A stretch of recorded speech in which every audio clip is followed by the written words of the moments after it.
Every empire believes it will last forever, until silence becomes a scream. The fall of ancient Egypt. Ancient Egypt stood for thousands of years as one of the most remarkable civilizations in human history. Yet this great empire, over time, weakened and slowly disappeared from the stage of history due to a combination of internal and external factors.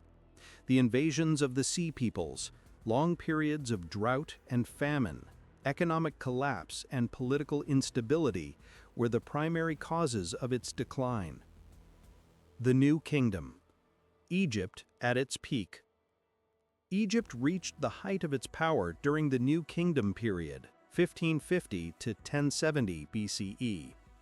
Legendary pharaohs such as Tutankhamun, Thutmose III, and Ramses II reigned during this era. The empire expanded to its greatest extent, stretching from present-day Egypt to the Sinai Peninsula and the lands of Canaan. However, this glorious age did not last long. Ramses III and the Sea Peoples. Known as the last great pharaoh, Ramses III ruled Egypt for 31 years and faced invasions by mysterious groups known as the Sea Peoples. Although their origins remain uncertain, many historians believe they were a mixed group of migrants from the western Mediterranean seeking new lands. In 1177 BCE, Ramses III barely repelled the second major assault of the Sea Peoples, immortalizing his victory on the temple walls of Medinet Habu. Yet this triumph marked one of Egypt's final moments of brilliance. In 1155 BCE, Ramses III was assassinated in a palace conspiracy. After his death, Egypt began to weaken politically and economically. The Bronze Age collapse. In the 12th century BCE, the entire Mediterranean world was shaken by a catastrophe known as the Bronze Age collapse. Civilizations such as the Hittites and the Mycenaeans vanished completely, while Egypt narrowly survived. However, prolonged droughts, famines, and the breakdown of trade routes eventually affected Egypt as well. Agricultural production dwindled, trade stagnated, and social unrest grew. Disease, economic troubles, and tomb robberies. The pharaohs who followed Ramses III were generally weak and ineffective. The mummy of Ramses V bears traces of smallpox, suggesting that an outbreak of Egypt struck during his reign. This outbreak, combined with economic hardship, caused Egypt to lose control of its valuable mining regions in Sinai. The crisis deepened to such an extent that even royal tombs in the Valley of the Kings were looted. This grim reality revealed both the decline of royal authority and the desperate poverty of the common people. The Age of Foreign Rule. With the end of the New Kingdom, Egypt lost its independence. First came the Libyans from the west, followed by the Nubians, Kushites, from the south. Later, the Assyrians, Persians, Greeks, and finally the Romans dominated Egypt. The Ptolemaic dynasty, founded by Macedonian Greeks, represented Egypt's final period of prosperity. Alexandria became a great center of learning and culture, and Queen Cleopatra VII emerged as the most famous ruler of this era. But in 30 BCE, after Cleopatra and Mark Antony were defeated by the Roman Emperor Octavian, Egypt became a Roman province, and the great civilization of ancient Egypt came to an end. The fall of the Roman Empire. The fall of Rome describes not a single catastrophic event, but a long, gradual decline in which one of history's mightiest empires decayed from within. Rome did not fall in one battle or invasion. It collapsed slowly under the weight of political, economic, and social decay. Internal and external factors. The Roman Empire struggled with administrative challenges, overexpansion, economic crises, and relentless barbarian invasions. The division of the empire into eastern and western halves weakened its governance.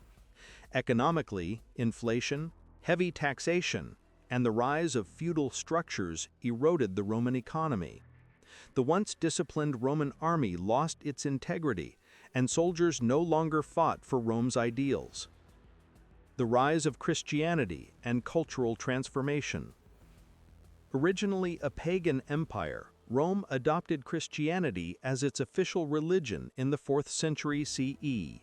This transformation deeply altered the political structure of the empire. The church's power grew as imperial authority waned. Some historians view the rise of Christianity as one of the causes of Rome's decline, while others argue it merely transformed the empire into a different kind of civilization. Barbarian invasions and military collapse. From the 4th century onward, Visigoths, Vandals, and other Germanic tribes invaded Roman lands.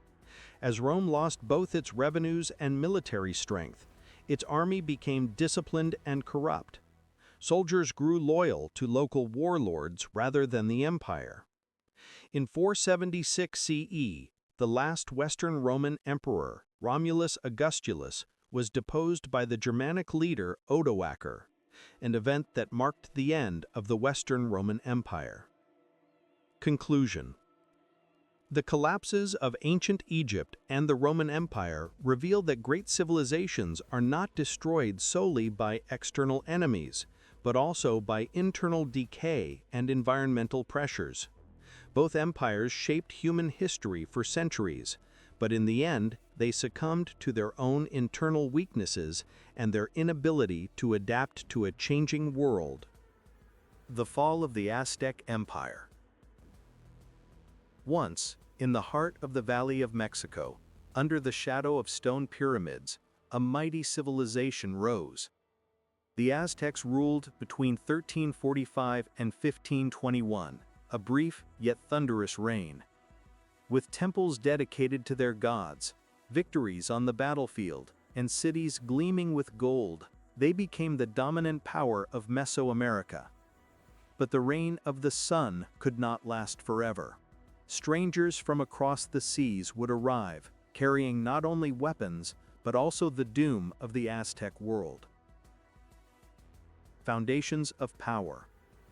By the 1400s CE, the Valley of Mexico was home to numerous small city-states, Texcoco, Azcapotzalco, and Tenochtitlan, among them, competing for power and trade. In 1428, the Tepanec War reshaped the region. After defeating Azcapotzalco, Texcoco, Tenochtitlan, and Tlacopan formed what became known as the Triple Alliance.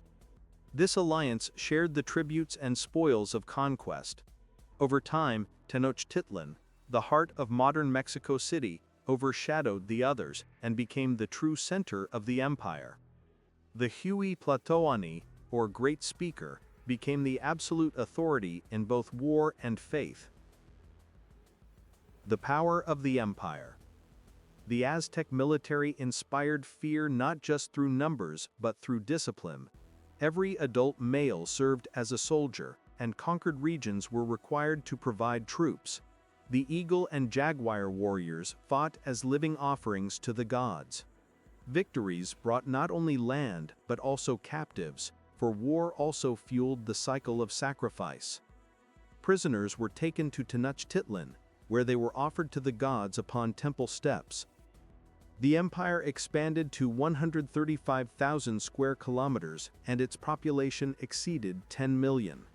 As historian Diego Duran once wrote, "The Aztecs were like the masters of the world.